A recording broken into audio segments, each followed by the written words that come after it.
अस्सलाम वालेकुम दोस्तों, अगर आप लोग भी देखना चाहते हैं पाकिस्तान बामुकाबला श्रीलंका T20 और वनडे सीरीज जो कि 27 सितंबर को पहला वनडे मैच खेला जाएगा और ये 4 बजे शुरू होगा।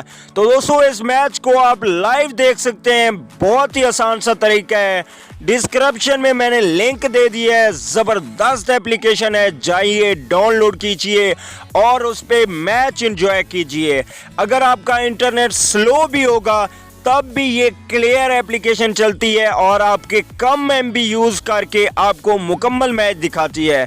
आप इंशाल्लाह एंजॉय करेंगे इस पे। आप एक बार जाएं, नीचे डिस्क्रिप्शन में आपको लिंक मिलेगी, उस पर क्लिक करें, उसको इंस्टॉल कर लें अपने मोबाइल में और जैसे ही मैच स्टार्ट होता है आप उसको ओपन करके मैच देख सकते हैं। दोस्तों मैं खुद भी इस पे मैच देखता हूं, आप लोग बगैर कोई परेशानी के इस पे मैच देख सकते हैं।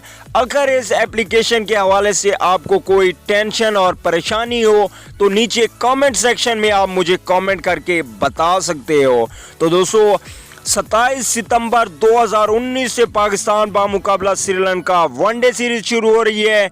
उसके बाद 5 अक्टूबर 2019 से T20 सीरीज खेली जाएगी।